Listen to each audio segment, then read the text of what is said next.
With the first pick in the 2018 NBA Draft, the Phoenix Suns select DeAndre Ayton. Let's just look at DeAndre Ayton, #1 pick overall. Suns playing fast. Ayton, welcome to the NBA, big fella. Hey everybody, welcome into our NBA TV studios. I'm Kristen Ledlow alongside Drew Gooden, Brennan Haywood. Over the next 30 minutes, we're going to run through 10 points on the Suns. Is it a new day in Phoenix, guys? I think it is. It's still hot. I think it is. It's real hot Like in it. Phoenix. I think It was like a sun pun. Yeah.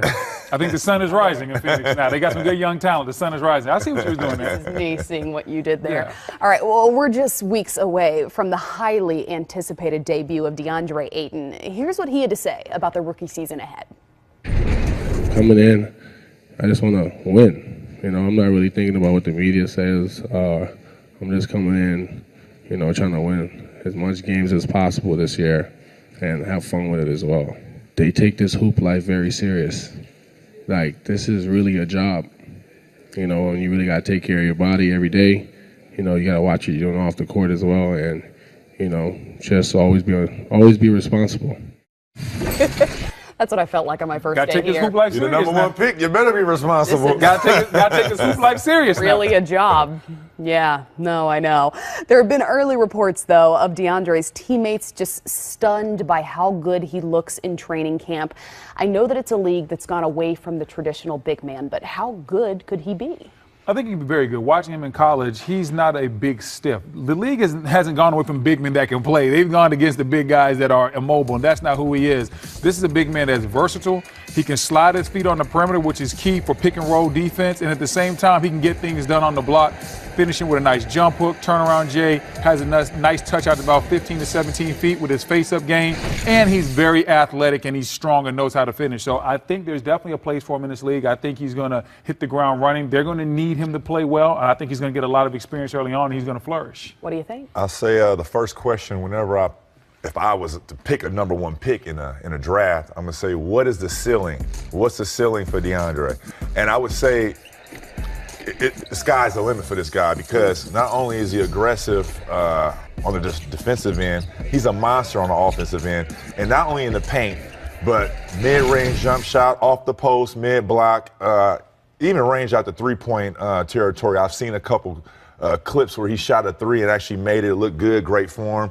And actually I had a chance to talk to one of the guys that worked some out during the summer, and he's actually improved his three-point shooting, unlike Roberson. Oh, man. We don't have to get back we don't have to bring that back. But he's But actually improving.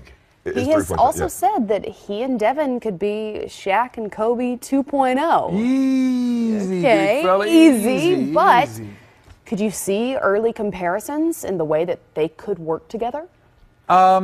I don't see Shaq and Kobe just because the games are so different. Devin is more of a shooter. Like, he gets into his package really, really quickly, can get his jumper off.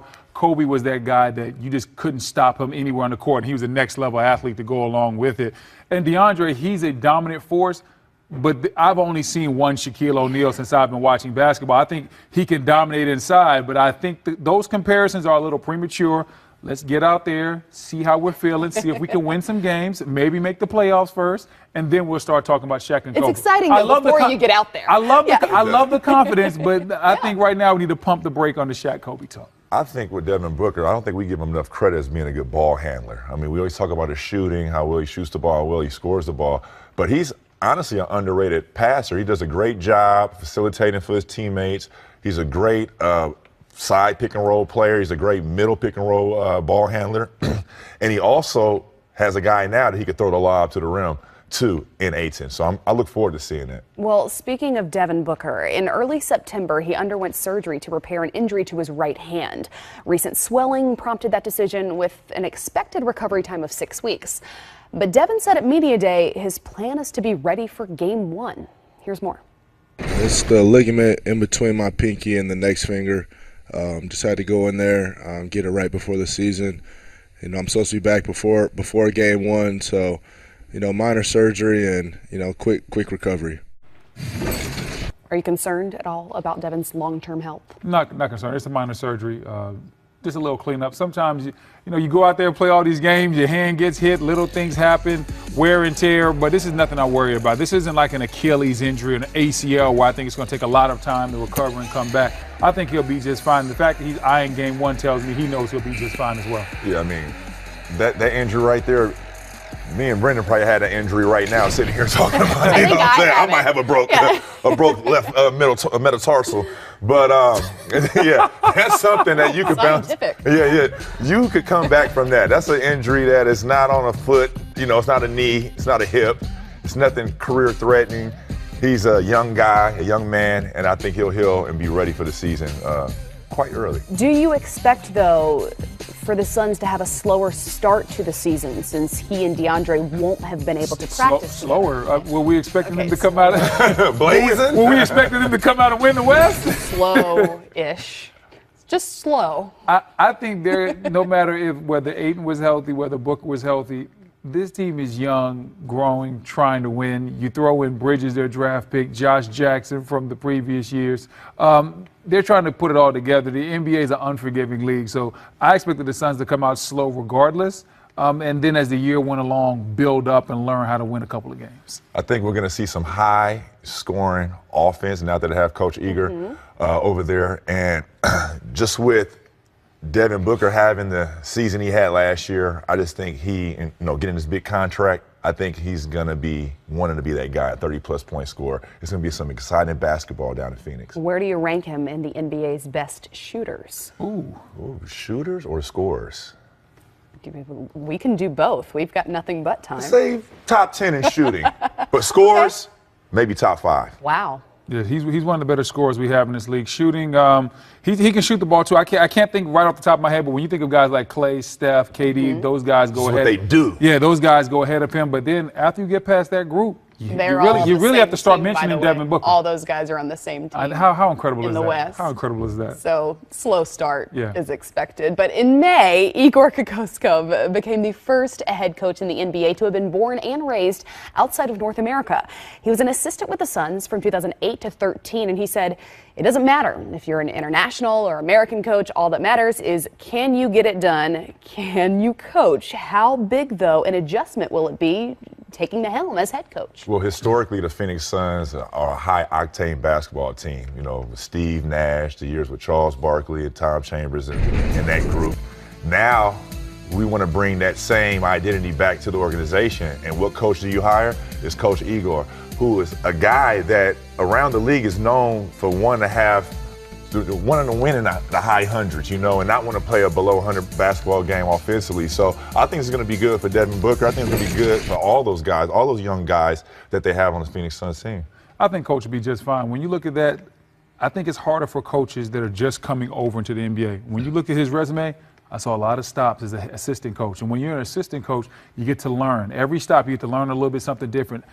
What do I like? What do I want to steal from this coach? What do I like from these offensive sets? What defensive sets do I think work for these guys? How do I manage the players? How do I handle certain situations? All that experience has led up to this moment. I think he'll be just fine. Now, when you just come fresh off the boat and try to go from overseas to coaching the NBA, that is tough because the players are different and there's a time to get acclimated to the difference. But right now, I think he'll be just fine. He has plenty of experience. How then would you define success in his first season? Success is getting the young guys to play well. And just making them show up on time. Yeah, success is getting the young guys to play well, winning more games than last year, and just basically seeing an upward trajectory. If you look at this team, you say, hey, we have something. Hey, this is our nucleus. This is our core. They look like they're playing well together, and we maybe win 28, 30 games. I think that would be a successful season for the Suns. I would use an analogy. It's like a free lotto ticket to scratch. You know, you got it, you scratch it, you might win, you might not. You know, I don't think Phoenix Suns fans want to hear that. But you didn't have to pay anything for it. It's free. It's like, hey, you know, so it's no pressure is what I'm saying. There's no pressure on the coaching staff. It's no pressure for this group of guys that's coming in. They're trying to get an identity there, and I think it's going to take some time. The Suns made 4 selections in the 2018 draft, starting with DeAndre Ayton, first overall. Zaire Smith was selected 16th and traded to Philadelphia. Okobo and King were then selected in the second round. And this summer, Ayton was one of just 7 players to average a double-double in Las Vegas. He was named to the All-NBA Summer League second team and was eventually shut down because why not? How, though, will that Summer League success translate to the NBA? Well, Summer League is just that taste. Sometimes you have guys that do excellent in the Summer League and don't do well in the regular season, and then you have guys that do poorly in the Summer League and they go on to have great careers. Summer League is just that taste. It just gets you your feet wet. It's not a barometer of how good or how bad of a player you are. You just want to go out there and get that experience, understand what the NBA game is about, the speed of the game, the physicality, how fouls are called, the rules. Things are a little bit different than college. So Summer League is like an appetizer. It's getting you ready for your main course, which is the regular season, which will be on the way, kicking off pretty soon. And a little more difficult to chew. Yes. Yeah, well, my first Summer League experience, Mark Madsen gave me 20 points and 10 rebounds. I thought I was going to be a failure. You know, I thought I was going to be done. You turned out okay. I turned out okay, I guess. But with DeAndre, what I like is it's almost a mirror image of a young Dwight. Would you say that? When Dwight was coming in, I mean, averaging just that 10 and 10, having just being out of high school, even though DeAndre did 1 year of college, I still think that the body type and the type of game that we saw with Dwight Howard at that young age, I see that same potential in Ayton, you know, and I think what we talked about earlier, that he will not only dominate inside, but he will improve his game and step out beyond 3. Well, let's talk about some of his game. What are some of the offensive tools that you guys see that he'll be able to take advantage of in the NBA? Well, first off, right off the bat, he is a dynamic roller. And what I mean by that is in the pick and roll game, when he sets a screen, he's one of those guys that you have to meet before he gets to the charge circle or it's going to be a dunk. See, certain guys we like to call rotate to them late because you know, hey, I can make a play on them at the rim. But when you have a dynamic roller, similar to what Clint Capella is for the Houston Rockets, when he sets that screen and rolls down the lane, he creates a problem. So, Drew, I'm going to let you be the point guard. Okay, about time. Yeah, about time. I'm going to let you be the point guard. So if I'm DeAndre Ayton and I come set this screen, bam. Right now, Kristen, if you're the defender, you have to slide over and stop me from dunking the basketball. But what that means is you have now activated the weak side of the defense, and there's somebody wide open in the corner. So where he's valuable is if you throw him the ball, first of all, he can just catch it, dunk it if you rotate late. You could do that over me. Yeah, I definitely could do that. Second of all, he's talented. So he's one of those guys, if you throw him the ball and you're here, he can catch it, get to a quick power dribble, get to his jump hook. He's also a guy, hey, you throw it to him in here, nice quick spin move. He has the fakes, the up and unders.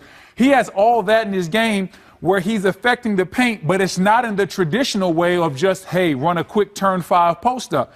He affects the game with his pick and roll, lobs, dunks, layups, footwork. He does all that in the screen and roll game. And then on top of that, hey, Drew, if you come off that screen and roll and you keep it and you go to the basket, he also has the ability to get up there and get it off the glass and rebound, which is important as well, because now he's created a problem with his screen. 2 people have come to him. He's freed you up. And when the defense rotates and maybe you miss a shot, whether it's a pull-up or a floater, DeAndre Ayton is the guy that can clean it up.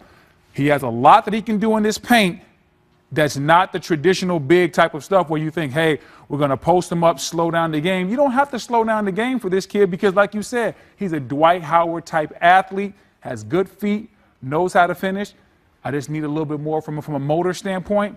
Sky's the limit. Okay, so you need a little bit more from a motor standpoint. Where else do you see his game lacking? I think on the defensive end, I think blocking shots at a high rate. Now, blocking shots is one thing, but at a high rate, sometimes if you don't block the shot, you can affect the shot. Yes. You know, you could be a rim protector, and I see him having the potential with that athletic ability, just like Dwight, to be one of the top centers in the world, to be able to, or rim protectors in the world. He has that potential, but like Brendan said, he has to step it up a little bit and bring that motor up on the defensive end. If you're a big man, this area is sacred to you, especially from an offensive standpoint. DeAndre, too many times in college, I didn't see him dominating the paint. He made plays as far as blocking shots, but this needs to be an area where people are watching for you. They're constantly searching for your presence. Drew, you made a great point. Sometimes you don't block a shot, you change a shot. And guards are a little bit hesitant, and then they start looking for where you are. And that's what we talk about, a presence inside. It's not just a phrase that we use. it has meaning. There's word, it has something behind it. If you're blocking shots and you're active and you're defensive rebounding, you really help your team from a defensive standpoint.